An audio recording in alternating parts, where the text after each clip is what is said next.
반갑습니다.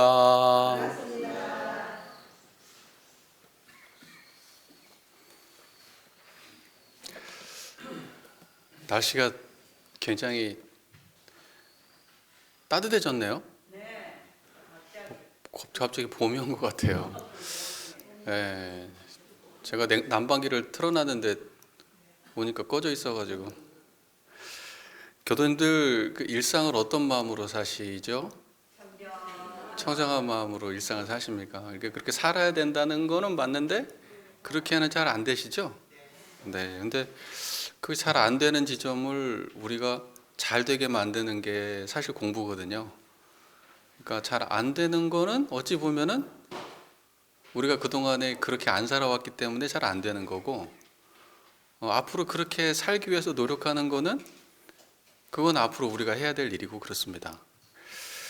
그래서 안 된다 안 된다는 거는 우리가 해야 될 말은 아니고 그냥 어떻게 하든지 열심히 노력해서 잘 되도록 해야 되겠구나. 안 되니까 포기하고 이럴 일은 아니잖아요. 잘 나는 교무님이 지금까지 와가지고 맨날 이론상 청정한 자리 막 했었는데 나는 그게 뭔 말인지 모르겠고 마음의 상태도 내가 감이 안 온다. 그러면 어떻게 해야 돼요? 저한테 물어봐야죠.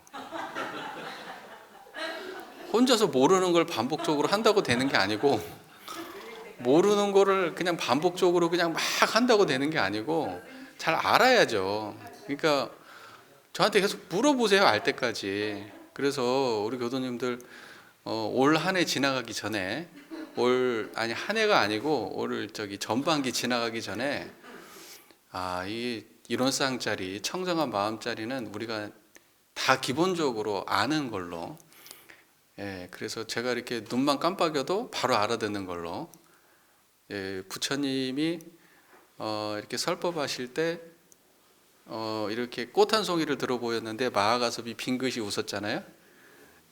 그렇게 우리 교도님들이 제가 눈만 마주쳐도 입만 뻥끗하고 손 하나만 까딱해도 저게 무슨 소식이구나 바로 알아들을 있을 정도로 우리 교도님들께서 좀 노력을 해주셨으면 하는 바람인데, 그 노력은 다른 게 아니고 그냥 물어보세요. 고민할 것도 없고 모르면 그냥 물어보시면 되잖아요. 그게 교무가 있는 이유 아니겠어요? 저는 뭐 모셔놓고 뭐 설교할 때만 그냥 뭐 이렇게 그러시려고요? 물어보세요. 네. 그래서 저는 그런 생각을 하는데, 제가 언젠가 임기가 이 교당에서 다 끝나고 떠나갈 때쯤이면 단 한 교도님도 마음에 유감이 없었으면 좋겠어요. 단 한 분도. 그래서 모두 다 진급의 길을 내가 열어주고 이 교당을 떠나는구나 라는 마음으로 뿌듯하게 그렇게 떠나기를 저는 기대합니다. 벌써부터 갈 준비하냐고요? 그런 건 아니고 그러니까 저하고 같이 함께 있는 동안에 많이 물어보시고 내가 확신이 들었다 할 때까지 한번 노력해 주시면 좋겠어요. 창피하다 이렇게 생각하면 다 어리석은 마음입니다. 다 어리석은 마음이에요. 정산종사님 법문에 원리편 23장 법문에 이런 법문이 있습니다. 제가 개인적으로 매우 좋아하는 법문인데, 그대들은 허공이 되라. 허공은 비었으므로 일체 만물을 소유하나니 우리도 대인이 되려면 그 마음이 허공같이 되어야 하나니라. 자신을 다스리되 빈 마음으로써 하고, 가정을 다스리되 빈 마음으로써 하고, 나라를 다스리되 빈 마음으로써 하며, 모든 동지와 모든 동포를 대할 때에도 또한 빈 마음으로써 화하여, 매사에 상이 없고 원근이 없으며 증애가 끊어지면 불보살이니라.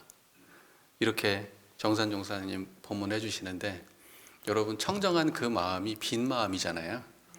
그래서 저가 지금 이렇게 저를 보고 이 소리를 듣고 오늘 법회에 참석하신 교도님, 여기 앉아 계신 교도님들이 지금 빈 마음으로 그렇게 하고 계시거든요. 다 빈 마음으로 지금 저를 보고 이 소리를 듣는데, 그 빈 마음을 모르면 지금 정산종사님 말씀대로 이 길을 갈 수 없어요. 내가 나를 다스리는데 빈 마음으로서 다스릴 수 없고, 내가 가정에 돌아가서도 빈 마음으로 가족을 대할 수가 없고, 직장에 가서 친구하고 수다를 떨고 직장에 가서 일을 할 때에도 빈 마음으로서 그 일을 할 수가 없습니다.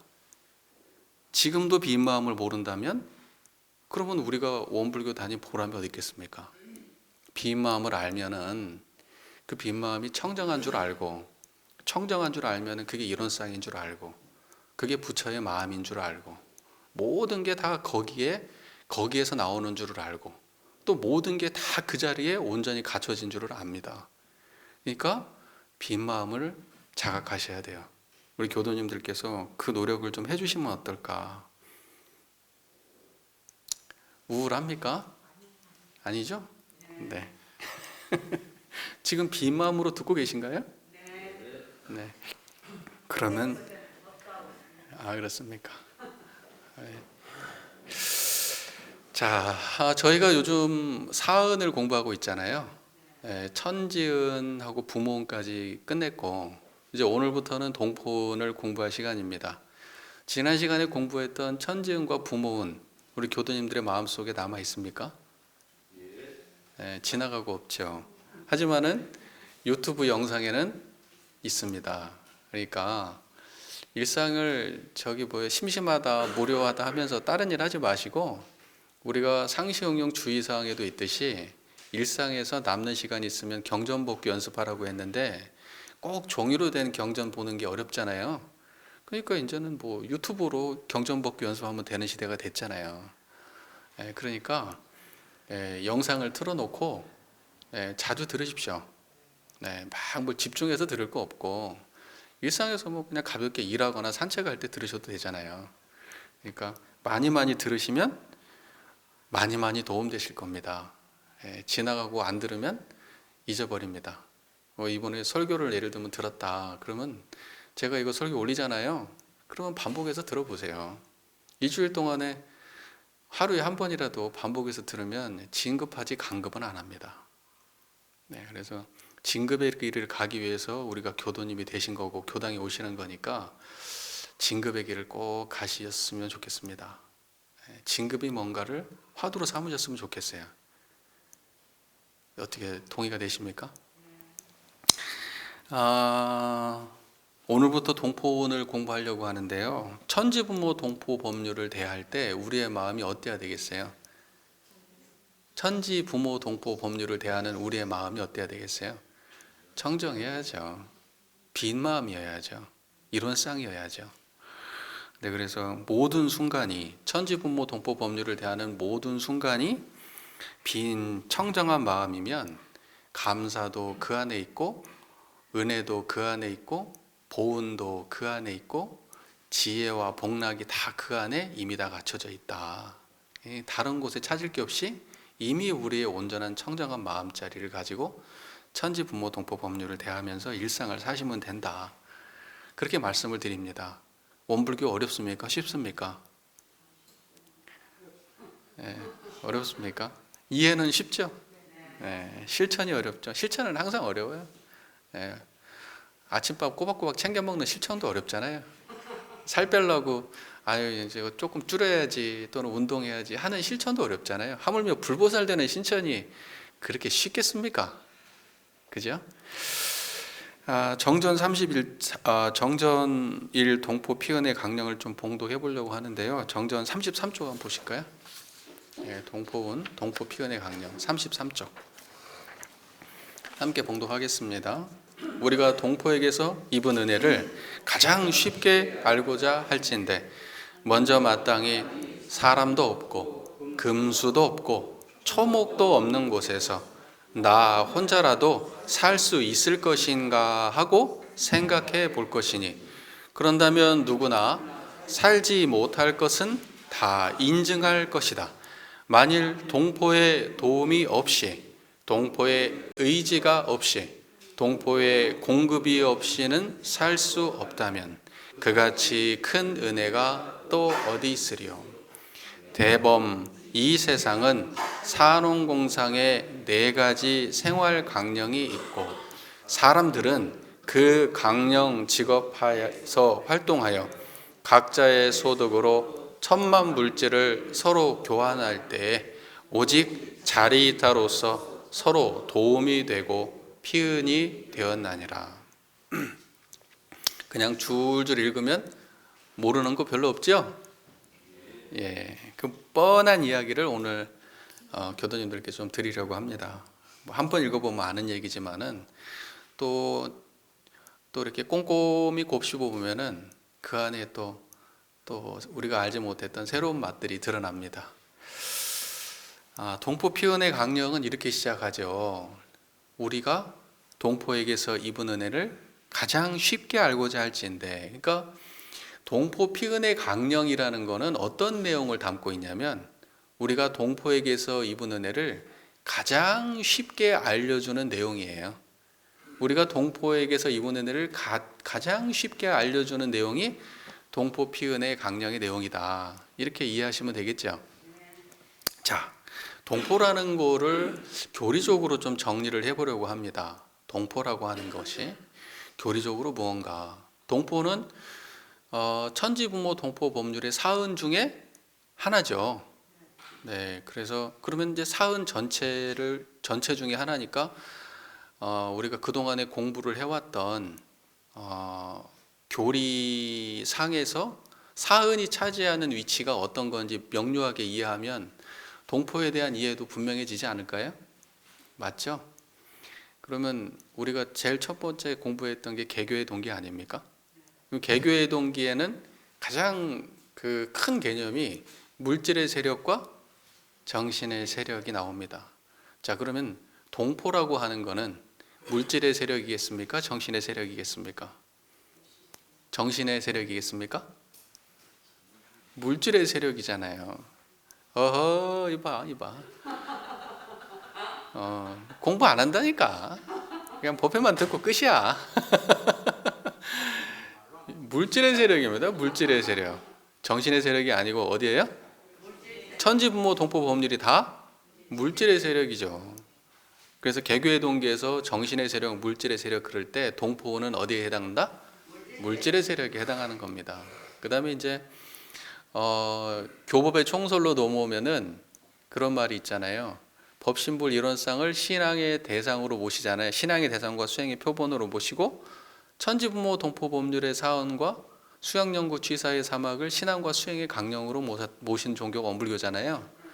그러면 법신불 일원상을 신앙의 대상으로 모시고 천지부모 동포 법률의 사언을 신앙의 강령으로 삼았잖아요.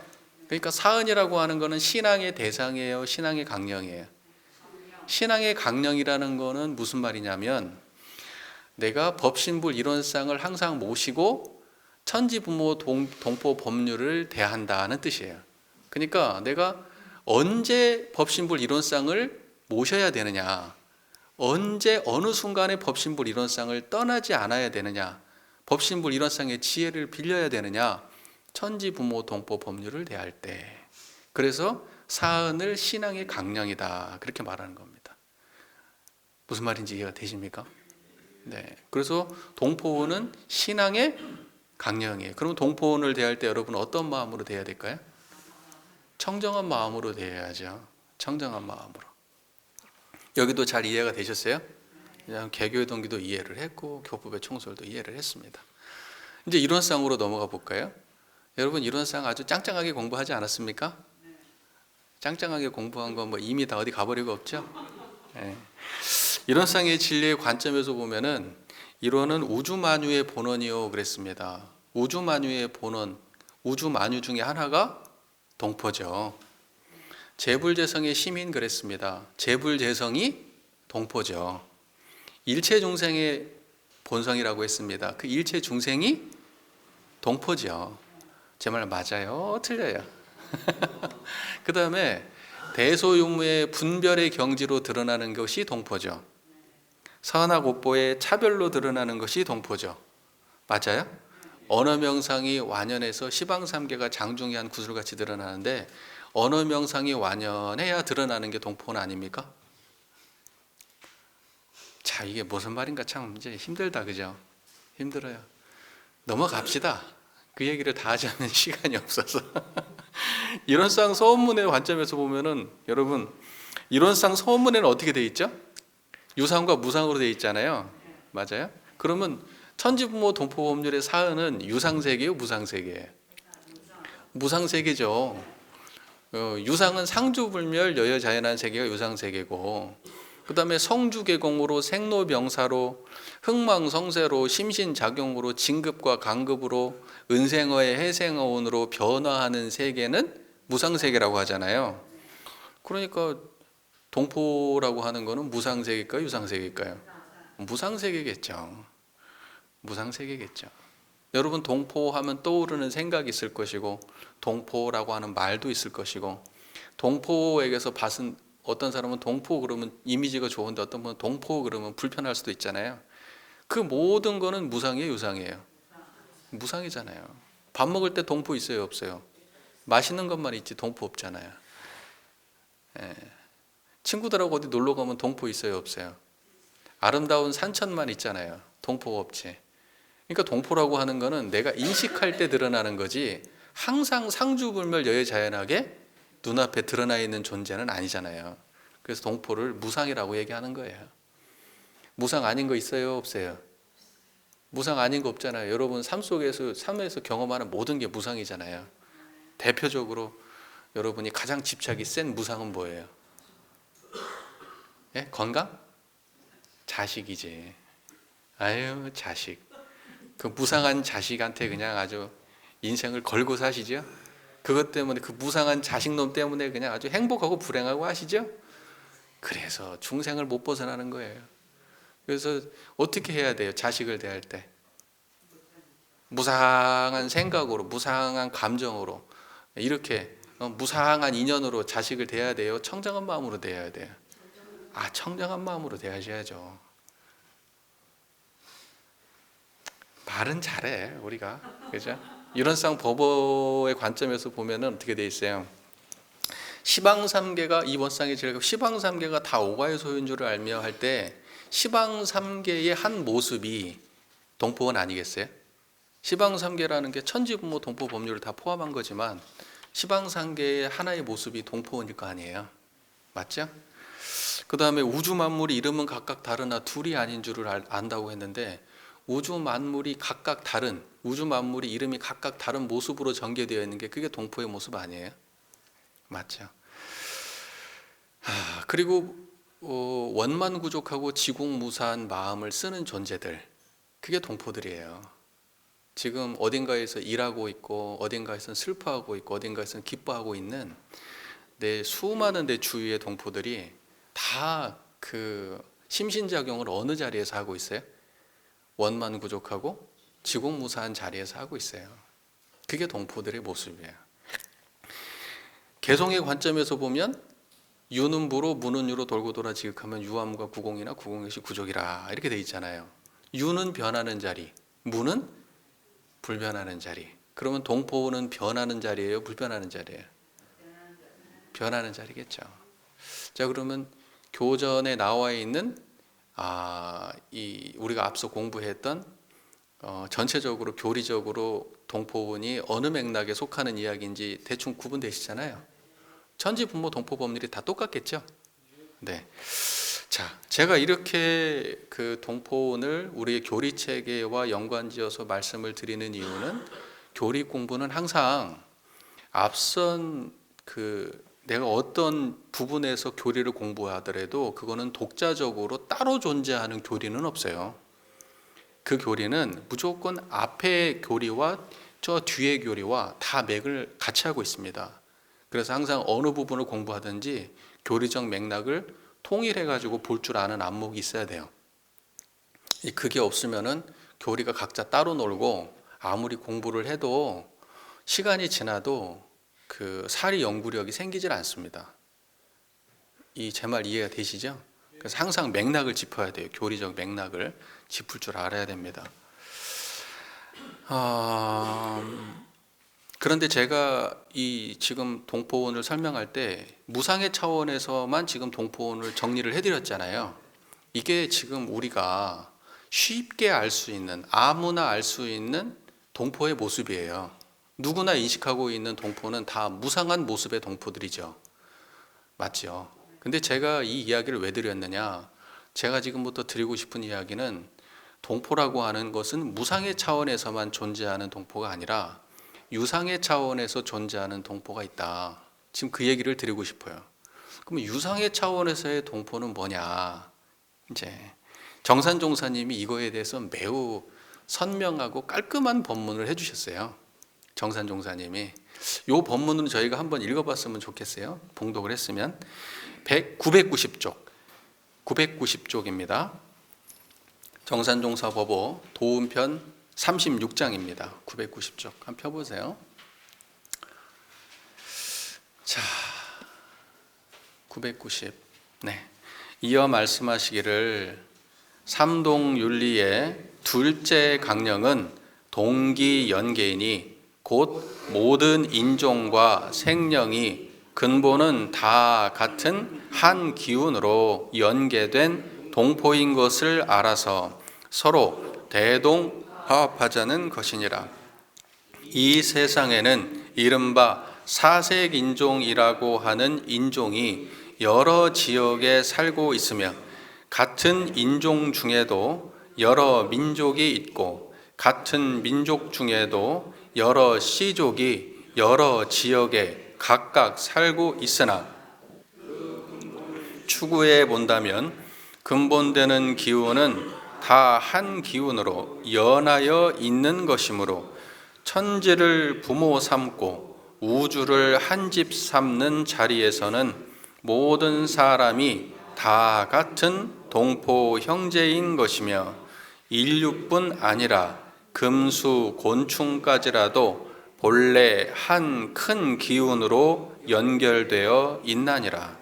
그러므로 천하의 사람들이 다 같이 이 관계를 깨달아 크게 화합하는 때에는 세계의 모든 인종과 민족들이 다 한 권석을 이루어 서로 친선하고 화목하게 될 것이며 모든 생령들에게도 그 덕화가 두루 미칠 것이니 우리는 먼저 모든 인류와 생령이 그 근본은 다 한 기운으로 연결된 원리를 체득하여 우리의 마음 가운데 일체의 인류와 생령을 하나로 보는 큰 정신을 확립하며 나아가서는 이 정신으로서 세계 인류를 평등으로 통일하는 데 앞장서야 할 것이니라.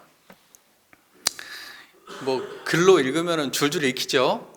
네, 근데 또 문장 이게 무슨 말입니까? 라고 물어보면 대답할 분이 그렇게 많지는 않을 거예요. 이 결코 쉬운 법문이 아니에요. 네. 자, 이렇게 시작을 하죠. 삼동윤리, 여러분 삼동윤리 아시죠?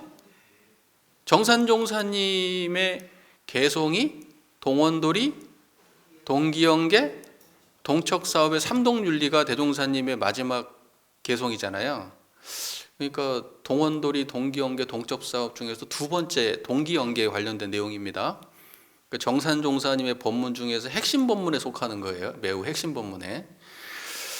자, 삼동윤리의 둘째 강령은 동기연계니 곧 모든 인종과 생령이 근본은 다 같은 한 기운으로 연계된 동포인 것을 알아서 서로 대동화합하자는 것이니라 이렇게 말씀하셨어요. 여러분 이게 유상으로서의 동포의 본질이에요. 예, 그러니까 뭐냐면 여러분 동기연계 여기 한자로 써 있죠. 동이라고 하는 거는 한 가지라는 거잖아요. 한 가지 같다는 뜻이잖아요. 하나. 그리고 여기 기라고 하는 거는 기운 기자잖아요. 여러분 동기라고 하는 게 하나의 기운이란 뜻이에요. 맞죠? 한 기운. 그런데 여러분 그냥 무심결에 동기 그러면 어떻게 들려요? 우리가 같은 기간에 이렇게 우리가 동기야 그러면 우리 교모님들도 우리 동기야 이렇게 하잖아요.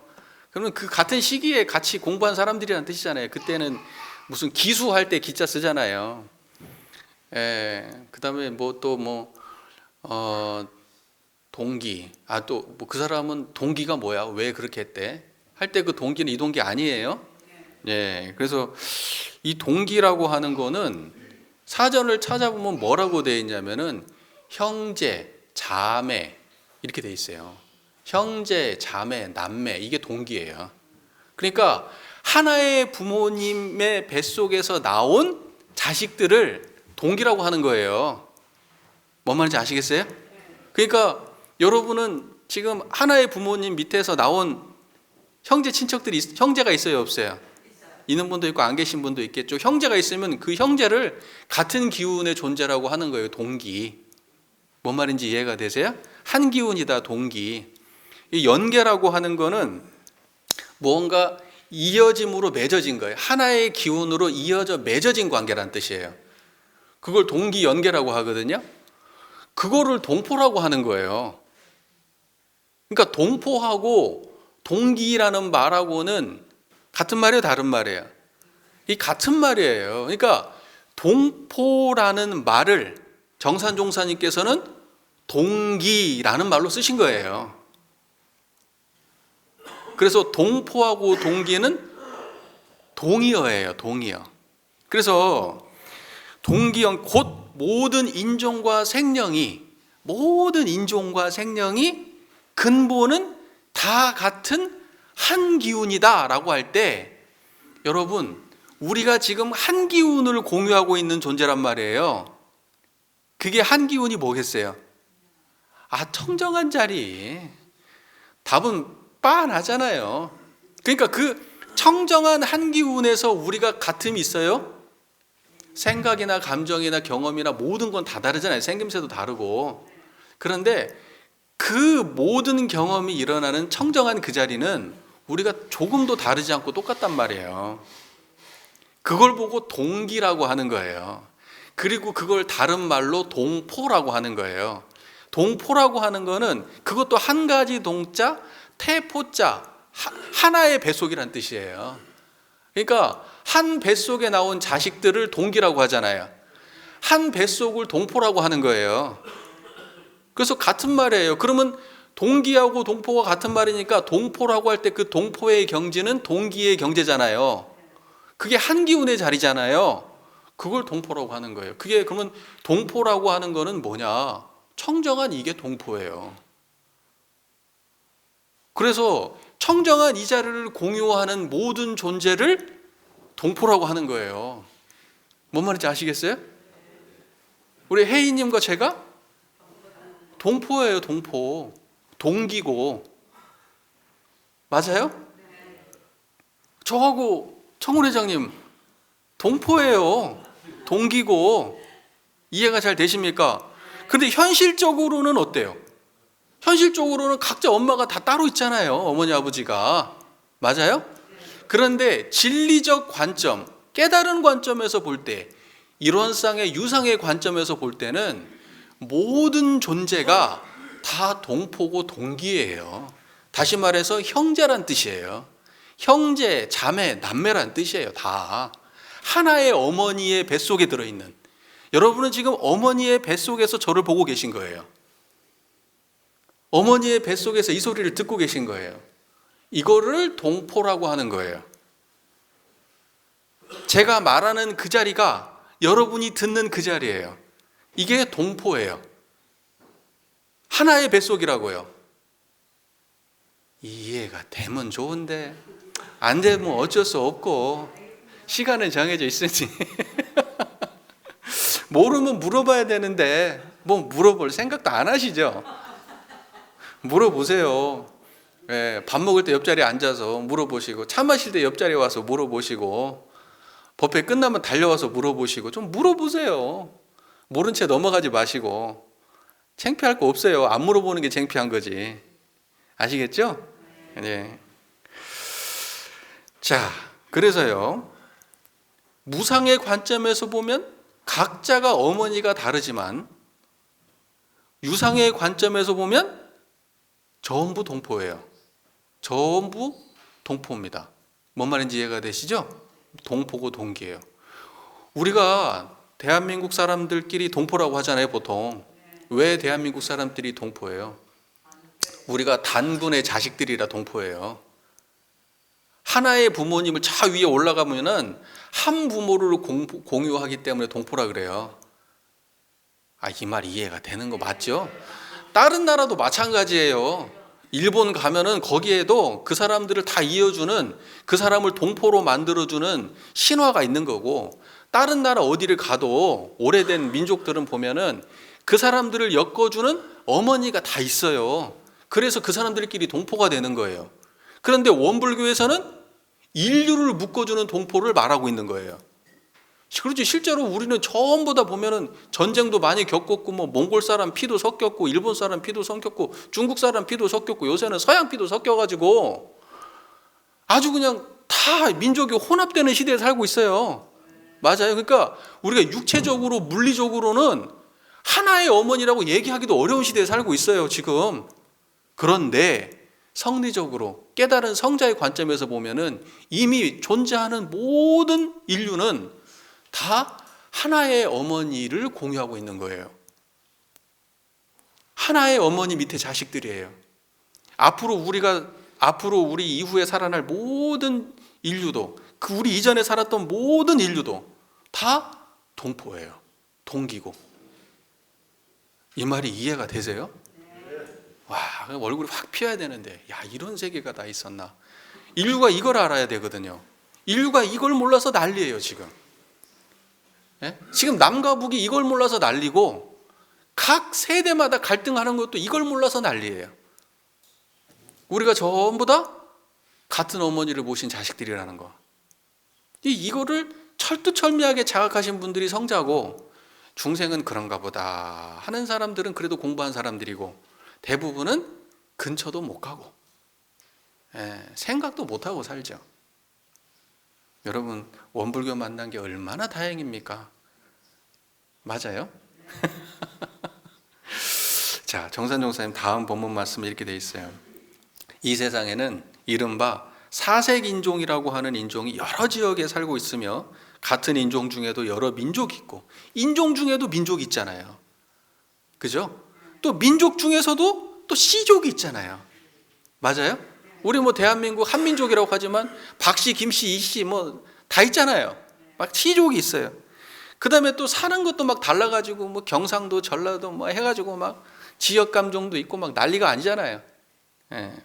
근데 그 근본을 추구해 본다면 뭐라고 돼 있어요? 기운은 다 한 기운으로 연하여 있는 것이므로, 이렇게 말씀하셨잖아요. 근데 그 근본은 다 다른 것 같지만, 인종과 민족과 시족과 지역으로 다 나눠져 있고 완전히 다른 사람들인 것 같지만, 사실은 어때요? 다 하나라고요. 한 기운이라고. 다 한 기운. 그때 한 기운의 경지는 뭐라고요?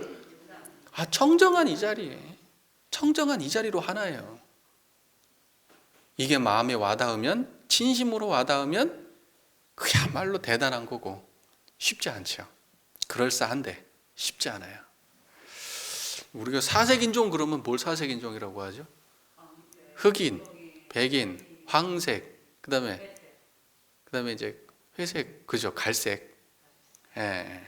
그러게 뭐 그런 사람들이 있잖아요. 피부색으로 사람을 구분한다고 하지만, 사실 피부색 그 구분해가지고 뭐 사실은 백인지 우월하다 이 얘기를 하고 싶었던 것 같아요. 근데 사실은 피부색이 그렇게 네 가지로만 구분됩니까? 아니더라고요. 아니요, 더 다양해요. 그리고 한국 사람들도 보면 피부색이 다 달라. 제가 여기 어디입니까? 김해에 저기 지금 외국인 거리 있잖아요. 거기에 이제 제가 그 예전에 우리 공사님하고도 한번 갔는데, 이번에 가족들이 와가지고 거기를 한번 데리고 갔어요. 그래가지고 인터넷 찾아보니까 어떤 유명 맛집이 하나 있어요. 그래서 갔더니 외국인 남자밖에 없어요.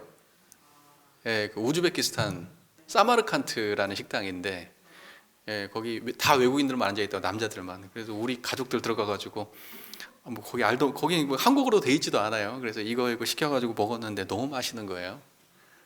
너무 맛있더라고. 그래서 거기가 앞으로 가족들 오면 몇 번 더 가봐야 되겠다. 예? 우리하고 저는 교도님들께는 항상 열려 있죠. 저를 데리고 가질 않잖아. 외국 음식점에는. 저는 언제든지 열려 있습니다. 사마르칸트. 사마르칸트. 메뉴요? 기억도 안 나요. 그림만 알아, 그림만. 말이 뭐 엉뚱한 데로 샜는데. 그래서 전 인류가 다른 것 같아도 사실은 우리가 조금만 마음을 청정히 하고 대하면은 마음에 걸리고 막히는 게 없어요. 모든 존재가 다. 마음에 벽이 있으면요, 아무리 가까운 형제 친척도 넘을 수 없는 벽으로 가로막히지만 마음만 열리면 뭐 인종, 피부, 문화, 지역 아무 문제 없어요. 마음만 열리면. 무슨 말인지 이해가 되시죠? 그 열린 마음이 그게 한 기운 한 마음으로 열리는 거예요. 우리가 그런 마음으로 세상을 대해야 되는 거예요. 모든 동포를. 여기에 공감이 되십니까? 네. 그 다음에 정사전 그 다음 문장 이렇게 돼 있어요. 천지를 부모 삼고 우주를 한 집 삼는 자리에서는, 참 어렵다 그죠? 천지를 부모 삼고 우주를 한 집 삼는 자리, 그 자리가 어떤 자리예요? 청정한 자리잖아요. 그 자리에서는 모든 사람이 다 같은 동포 형제인 것이며 인류뿐 아니라 금수 곤충까지라도 본래 한 큰 기운으로 연결되어 있나니라. 자, 보세요. 이때 천지를 부모 삼는다 할 때 천지는 뭐겠어요? 이 물리적인 천지를 말하는 거겠어요? 우리 천지은 공부했어요? 안 했어요? 천지은 공부할 때 그때의 천지가 이 물리적인 천지예요? 무상으로서의 천지만 천지예요? 아니죠? 여러분의 청정한 그 마음, 심천심지, 심천, 마음을 허공이라고 비유를 하고 하늘이라고 해요. 마음을. 그리고 뭐 민심이 천심이다 이런 말 할 때도 그때 하늘이라고 하는 거는 이 청정한 자리를 말하는 거예요. 그 다음에 이제 심지, 여러분 심지는 원래 요란함이 엮건만을 하잖아요. 그러니까 마음을 하늘에도 비유하고 땅에도 비유해요. 마음은 텅 비었다. 텅 비어서 모든 것이 갖추어진다라는 의미에서는 하늘에 비유하고, 마음의 바탕은 원래 아무것도 없는데 거기에서 심은 대로 모든 게 일어나고 또 거기서 사라진다라는 의미에서 심지 이렇게 얘기해요. 그래서 천지라고 이야기할 때는 도가에서 우리 원불교에서 또는 이 종교가에서 천지라고 얘기할 때는 우리가 이렇게 물리적으로 과학적으로 이런 천지를 말하는 게 아니에요. 심천심지의 경지를 말하는 거예요. 무슨 말인지 아시겠죠? 그러니까 우리의 마음의 하늘과 땅의 경지를, 그 심천심지의 경지를 부모로 삼는 그러한 자리가 어디냐고요? 청정한 자리란 말이에요. 그러니까 여러분, 청정한 이 자리를 천지로 모시는, 이 청정한 이 심천심지의 경지를 부모로 모셔야 우리가 동포원이다 이렇게 말할 수 있는 거예요. 이해가 깔끔해요? 그 다음에 우주를 한 집 삼는 자리 이렇게 얘기했잖아요. 우주를 한 집 삼는 자리. 이때 우주라고 하면은 그러면 또 이것도 저 우주가? 네? 저 대기권 밖에 있는 우주가요? 여러분 우주 그러면 그 생각 나지 않아요?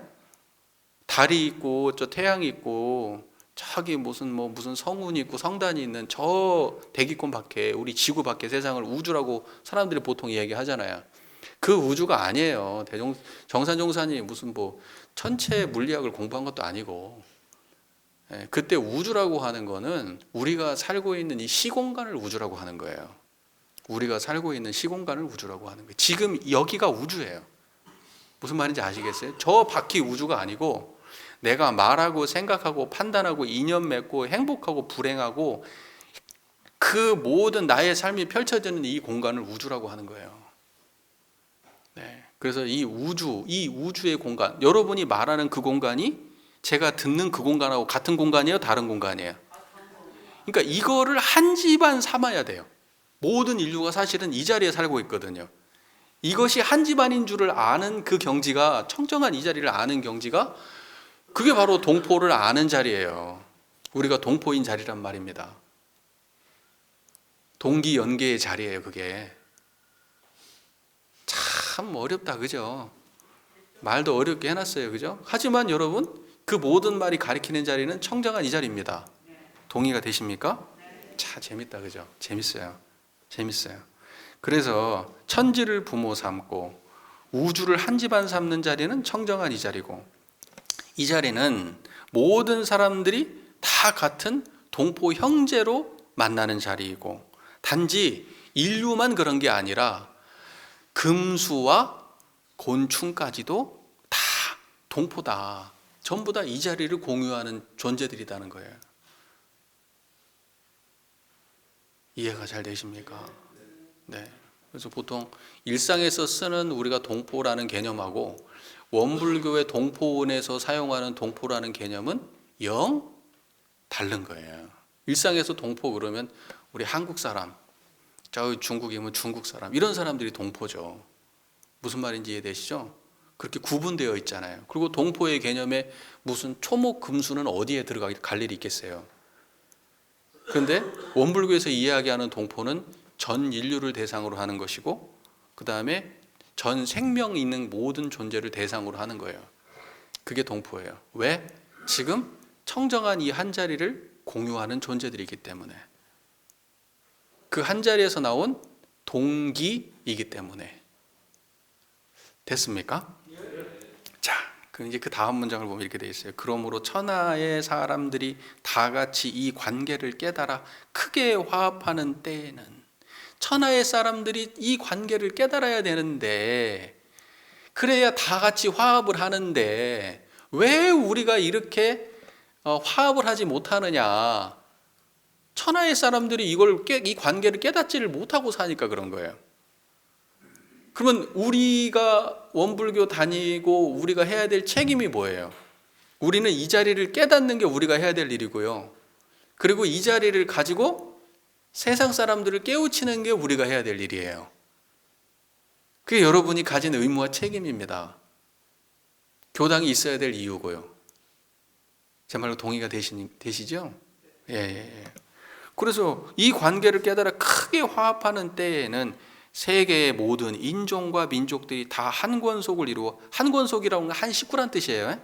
식구, 권속이라는 거는 식구란 뜻이에요. 한 권속을 이루어 서로 친선하고 화목하게 될 것이며, 모든 생명들에게도 그 덕화가 두루 미칠 것이니, 인류가 화목하고 친선하면 금수 초목까지도 영향이 미친다는 거예요. 금수 초목까지도. 세상에 나타나는 수많은 지금 환경 파괴의 문제, 이런 것들, 동물권의 문제, 이런 것들도 전부 다 따지고 보면 근본이 동포가 이 원리를 몰라서 그런 거예요. 동포원에 대한 그 원리를 모르기 때문에 이런 일이 발생하는 겁니다. 동포가 서로 화합하고 친선하지 못하기 때문에 그런 거예요. 자, 우리는 먼저 모든 인류와 생명이 그 근본은 한 기운으로 연결된 원리를 체득하여, 여러분 그 한 기운으로 연결된 원리를 체득하셨죠? 아셨지만 아직 체득은 안 됐잖아요. 그죠? 아시긴 하셨죠? 근데 체득을 하셔야 돼요. 진짜 그렇게 느껴야 돼요. 우리의 마음 가운데 일체 인류와 생명을 하나로 보는 큰 정신을 확립하여, 이때 큰 정신이 바로 이거예요. 일체 인류와 생명을 하나로 보는 정신. 그 정신은 분별성과 주착심 없는 경지예요. 그게 인류를 하나로 보는 자리예요. 그 자리가, 청정한 그 자리가. 나아가서는 이 정신으로서 세계 인류를 평등으로 통일하는 데 앞장서야 할 것이니라. 누가 앞장서요?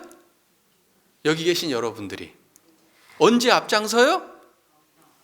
지금부터 시작을 해가지고 여러분 가정에 가서 앞장서시고, 여러분 우리 교도님들 서로를 대할 때 앞장서시고, 그 다음에 친구를 만나거나 친척을 만나거나 여러분 인연되는 곳에서 누가 앞장서요? 이 마음을 여러분이 앞장서셔야죠. 여러분 스스로가. 그거 안 하면은 그건 뭔 보람이 있겠어요. 불교다운 보람이. 자, 다시 정전의 원문으로 다시 돌아와 보겠습니다. 먼저 마땅히 사람도 없고 금수도 없고 초목도 없는 곳에서 나 혼자라도 살 수 있을 것인가 하고 생각해 볼 것이니, 그런다면 누구나 살지 못할 것은 다 인정할 것이다. 제가 좀 빨리 진행해야 될 것 같습니다.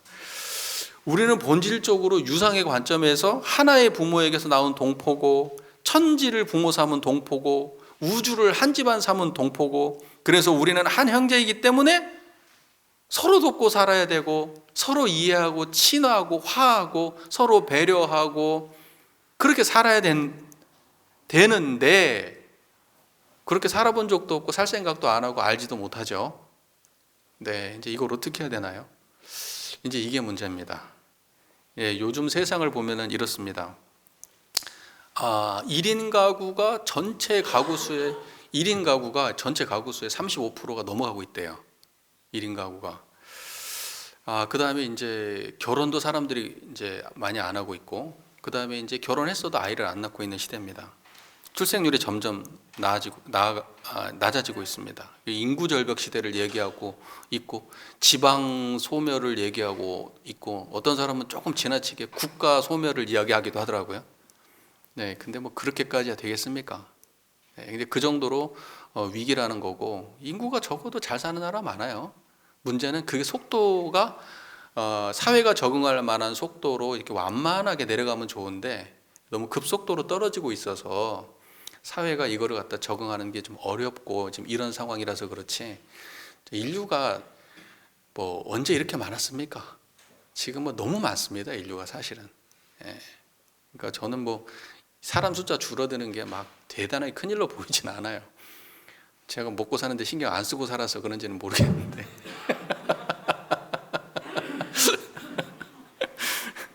근데 하나 확실한 거는 이런 것 같아요. 지금 혼자 살고 결혼도 꺼리고 결혼해도 애를 안 낳고 하는 건 뭐냐면, 사람이 사람에게 대해서 책임지고 그다음에 거기서 희로애락을 느끼고 하는 거, 책임감을 느끼고 희로애락을 느끼고 만족을 느끼고 성취를 느끼고 하는, 사람이 사람을 통해서 그런 거를 느끼는 시대가 끝나버렸어요. 사람은 짐이 되고 부담이 되고 나를 힘들게 하고 내 인생을 가로막는 그러한 시대가 돼버려서, 자식을 낳으면 결혼을 하면서 자기 이익을 생각하지 함께해서 오는 행복은 전혀 관심이 없어요. 지금의 사람들은. 앞으로 한참 더 그렇게 될 것 같아요. 그러니까 이게 동포원을 잘 모르면 이렇게 되는 거예요. 동포원에 대한 이해가 없으면. 자기 혼자 잘 먹고 잘 살 수 있다고 생각하는 거예요. 하지만 혼자서 살 수 있는 세상이 아닙니다. 이미 우리는 혼자 살고 있지를 않아요. 살아있다는 것 자체가 동포로부터 무한한 은혜를 받고 있는 거예요. 여러분 살아있잖아요. 여러분 스스로 힘으로 살아계십니까? 여러분 입고 있는 거, 입으로 들어가는 거, 그리고 수많은 생활에 필요한 모든 것들 다 동포로부터 온 거지. 그리고 심지어는 이렇게 여러분 법문 듣잖아요. 이것도 동포원이에요. 그러니까 하나도 빠짐없이 동포로부터 온 거예요. 살아 숨쉬고 있다는 자체만으로도 우리는 동포원이 차고 넘치는 동포원 속에 살아가고 있는데도 불구하고, 우리는 이기적으로 나 혼자 잘 먹고 잘 살 수 있다라고 하는 좁은 소견이 팽배하고 있는 시대를 살아가고 있습니다. 동의가 되십니까? 직장에서는 어때요? 자기 이익은 챙겨고 직장은 망해도 상관없죠. 네, 그렇잖아요. 요즘 특히 뭐 MZ세대 얘기하는데 매우 이기적이라고 하더라고요. 근데 뭐 제가 볼 때는 인간 자체가 그런 게 아니라 그냥 특정한 가정교육 못 받은 사람들이 좀 있는 것 같고, 또 훌륭한 사람들도 젊은 사람들 많겠죠. 특정한 편견이라고 저는 생각합니다. 어느 시대나 있었던 특정한 편견일 거다 이렇게 생각을 합니다.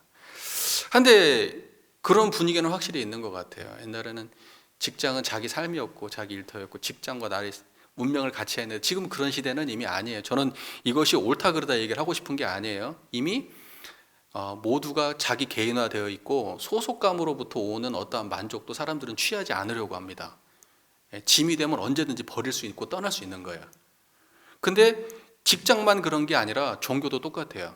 종교를 바라볼 때도 이익이 되고 나에게 뭔가 이렇게 주는 게 있다면 그러면 내가 오는데, 그런 게 없다면 종교 사라져도 상관없어. 나의 어머니가 평생을 못 담았던 종교라고 해도 그건 나하고 무슨 아무 의미 없어. 너한테 직접적 의미가 없잖아. 나한테 주는 것도 없고. 그러니까 종교도 그래서 점점점 힘들어지고 있는 거예요. 우리 교도님들 원불교 오셔가지고 원불교의 그 존폐에 대해서 깊이 있는 고민을 해보십니까? 잘 안 하시죠? 네, 그 고민은 저 혼자만 하고 있는 거예요. 그래서 종교라고 하는 게 사실은 행복의 기반이 되고 만족의 기반이 되고 자기 성장의 기반이 되는 아주 필요한 것이고 인류에게 소중한 것임에도 불구하고 지금은 그냥 단지 어떤 물리적인 어떤 걸 줄 수가 없잖아요. 종교에서 시간을 뺏어가고 귀찮게만 하고 불편하게만 하고 한 그러한 게 돼버렸어요. 지금 종교가. 그러니까 자기의 이익에 부합하지 않아요. 종교는 지금 사람들의 이익에 부합하지 않아요. 어떤 것도 실제로 물리적인 걸 주는 곳이 아니니까 오히려 물리적인 곳을 약탈해. 약탈이라는 표현 좀 그렇네. 하여튼 물리적인 부담을 많이 주는 곳이기만 하지. 그러니까 뭐 그런 종교 뭐 없으면 어때요? 없어지면 어떻습니까? 상관없다고 보죠. 근데 종교가 없어지면 과연 좋을까요? 이 세상에. 그 다음에 세계를 보면 강대국들이 어때요? 자국의 이익을 위해서 다른 나라를 억압하고 폭력으로 지배하는 모습이 아주 그냥 일상화되고 있고, 그냥 뭐 어느 나라에서는 저기 그린란드를 한다는 둥, 뭐 지금 저기 뭐 어디 뭐 러시아하고 저 우크라이나 지금 저러고 있고, 얼마 전에는 저 어디입니까 저 캄보디아하고 태국하고 또 한번 난리치고, 그리고 지금 국지전이 사방에서 일어나고 있어요. 전부 다 뭐 때문에 싸우겠어요? 물질의 세력 때문에 싸우는 거예요. 물질의 세력 때문에, 자국의 이익 때문에. 그러니까 각자가 각자의 나라들이 각자의 나라의 이익을 추구하게 되면 자기의 나라만 다른 나라는 없어지대로 자기 혼자 존재할 수 있다고 믿기 때문에 그렇게 하는 거 아니겠어요? 함께 잘 살 수 있는 길을 모색한다면 왜 전쟁을 하겠어요? 대화와 타협을 통해서 좋은 길을 서로 모색하겠죠. 그래서 요즘 세상 돌아가면 어제부터 뭐 국제 정세를 이야기할 때 도덕성 얘기하는 거는 참 너무 순진한 얘기라고 많이 말씀을 하시고 그렇지만은, 근데 도덕적 가치가 물질적 가치에 비해서 너무 형편없는 취급을 받고 있는 세상에 우리 살고 있는 것 같아요. 그건 분명한 것 같아요. 정신적 가치가, 도덕적 가치가 물리적 가치에 비하면 너무 형편없는 취급을 받고 있다. 그렇기 때문에 원불교가 존재해야 될, 그렇기 때문에 더더욱 원불교가 존재해야 될 이유가 되는 거다. 세상은 굉장히 공허해지고 있습니다. 물리적으로 얻은 거요? 공허해집니다. 공허해져요. 그래서 세상을 보면은 마치 자기 혼자 잘 살기 위해서 노력하면 정말 자기 혼자 잘 살 수 있을 것이다 라고 생각하고 열심히 살아갑니다. 가정에서 개개인이 그렇고, 각자 직장에서도 그렇고, 그 다음에 사회에서도, 국가에서도 그렇고, 전 세계의 국가들이 각자가 그렇게 자기네들만 이익을 추구하면 그냥 나 혼자 영원히 잘 살 수 있을 것이다 이렇게 생각을 하지만, 동포원의 관점에서 보면 다 죽는 거다. 그거는 다 같이 공멸하는 거다. 이런 겁니다. 우리 개개인의 삶은 수많은 동포가 지탱해주고 있다는 것을 모르는 사람은 아무도 없을 거예요. 조금만 얘기해주면 다 알아듣습니다. 아무리 어리석고 이기적인 사람이라도 사람도 없고 금수도 없고 초목도 없는 곳에서 혼자 살 수 있다고 생각하는 사람은 없어요. 우리의 삶은 이미 알 수도 없고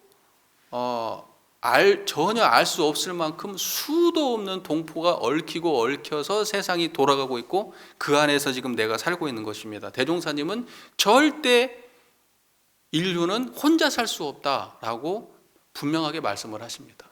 그런데 우리는 자꾸만 혼자 사는 길을 택해가고 있어요. 개인도 기업도 국가도 전부 다 혼자 사는 길을 택해가고 있는 것 같아요. 그러니까 동포원을 자각해야 됩니다. 그게 인류가 살 길입니다. 요즘 같은 시대 보면 꼭 그래요. 제가 이런 사회적인 얘기, 교리적인 얘기만 주로 하는데 오늘은 좀 이야기를 좀 드립니다. 세상이 너무 그렇게 돌아가는 것 같아요. 이거는 종교인들의 순진한 이야기가 아니고 인류를 통찰하는, 인류의 심성을 통찰하는 성자의 말씀입니다. 그냥 물질의 노예들이 이익만 잘 따지는 머리 현명하고 똑똑한 사람들의 판단에서 나오는 이야기가 아니고요. 그러니까 우리가 요거를 깊이 있게 통찰하셔서 사람들하고 대화하고 할 때도 항상 이 관점에서 보는 그런 노력을 기울여야 됩니다. 자, 마지막에 이렇게 되어 있습니다. 만일 동포의 도움이 없이, 동포의 의지가 없이, 동포의 공급이 없이는 살 수 없다면 그같이 큰 은혜가 또 어디 있으리요? 동포는 우리에게 어떤 은혜를 주시는지 이렇게 딱 깔끔하게 정리를 해주십니다. 동포는 우리에게 어떤 은혜를 주시냐? 동포는 우리에게 도움을 주시고, 동포는 우리에게 의지처가 되어주시고, 동포는 우리에게 한없이 공급해 주셔서 우리를 살게 해주시는 존재다. 이렇게 규정을 하십니다. 그런 동포를 이기적인 태도로 대해서는 안 되겠죠.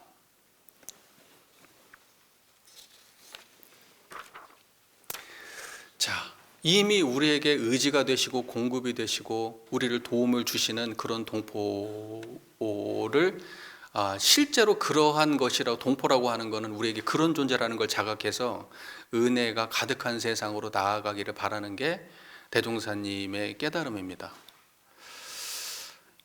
서로가 서로를 힘들게 하는 존재가 아니라 서로가 서로가 없어서는 살 수 없는 관계임을 자각하고 서로를 살리는 세상으로 나아가야 한다. 그것이 원불교가 추구하는 은혜의 세상이고 광대무량한 낙원 세상이다.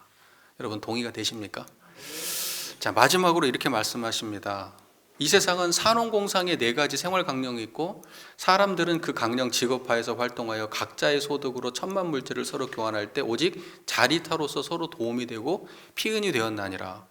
산업공상이 동포원이죠. 산업공상이 동포원인데 산업공상은 다른 말로 천만 물질입니다. 산업공상을 다른 말로 뭐라고요? 천만 물질. 천만 물질입니다. 산업공상을 통해서 천만 물질이 교환되는 거예요. 천만 물질을 교환하게 하는 게 산업공상이고요. 그래서 우리는 동포원은 뭐냐? 천만 물질을 교환하면서 은혜가 나오는 게 동포원이 본질입니다. 이해가 잘 되십니까? 그래서 천만 물질을 교환하면서 이 세상이 서로 살아가고 발전해 가는 거. 그래서 천만 물질이 교환될 때 반드시 거기에 중요한 핵심이 빠지면 안 되는데 그게 뭐냐? 자리이타. 나도 이롭고 타도 이로운. 나와 남이 함께 이로운 길을 찾아가는 게 그게 동포원이 지향하는 핵심 본질인 겁니다. 천만 물질을 교화하는 동포들이 나도 이롭고 남도 이로운 길을 찾아가야 된다. 자기만 이로운 길을 찾아가서는 망한다. 라는 겁니다. 동의가 되십니까? 자, 그렇게 되면은 인류가 서로 평등한 마음으로, 형제의 마음으로, 평등한 형제의 마음으로 서로 돕고 합력해서 함께 이익을 찾는 그런 광대무량한 낙원 세상이 되고, 그렇지 않으면 서로가 서로를 적으로 돌리고 서로가 서로의 이익만을 착취하고 나의 이익만을 생각해서 아주 물질적으로는 특별한 사람들이 잘 살고 그럴 수 있겠지만 대부분의 사람들은 고통에 빠지는 그러한 이 파란고해에 우리가 살게 될 것입니다. 요즘 세상을 보면 남들이 어찌됐든, 세상이 어찌됐든, 남의 나라에 어찌됐든, 내 회사가 어찌됐든, 종교가 어찌됐든 상관없이 오직 나만 손해 안 보면 된다는 생각을 보편 상식으로 가지고 있는 사람들이 넘쳐나는 세상에 우리가 살고 있는 것 같아요. 제 말 동의가 되십니까? 안 되십니까?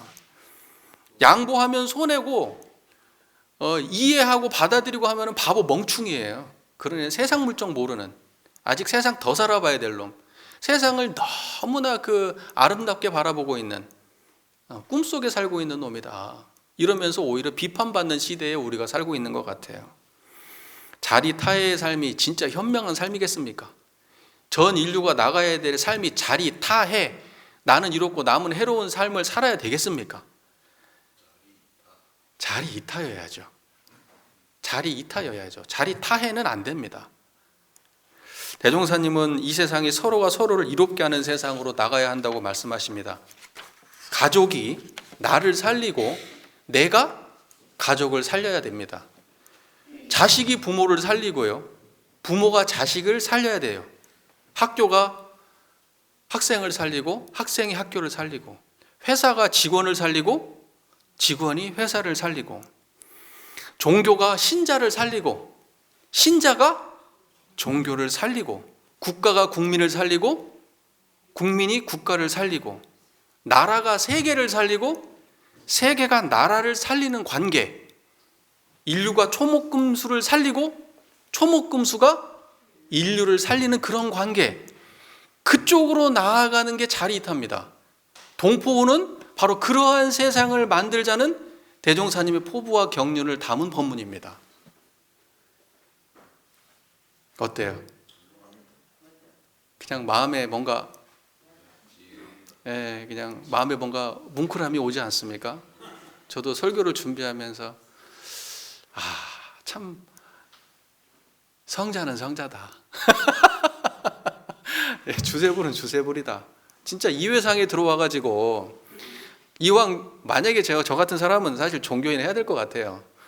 아니면 저기 목수하든지 그래야 될 것 같은데, 이왕 종교 들어올 거면 원불교가 아무래도 최고 아닌가. 저는 참 그런 느낌을 받습니다. 원불교만한 인류적 깨달음이 어디 그렇게 흔할까? 물론 다 가지고 있지만 지금 이 시대에 딱 맞는 종교가 원불교가 아닌가. 앞으로 인류를 구원할 가르침이 이 깨달음에 있지 않은가. 저는 그런 생각을 합니다. 여러분은 이 회상에 입문하신 자랑스럽고 훌륭하시고 정말 인류 중에서 몇 안 되는 운 좋으신 분들입니다. 열심히 공부하고 열심히 정진합시다. 경청해 주셔서 감사합니다.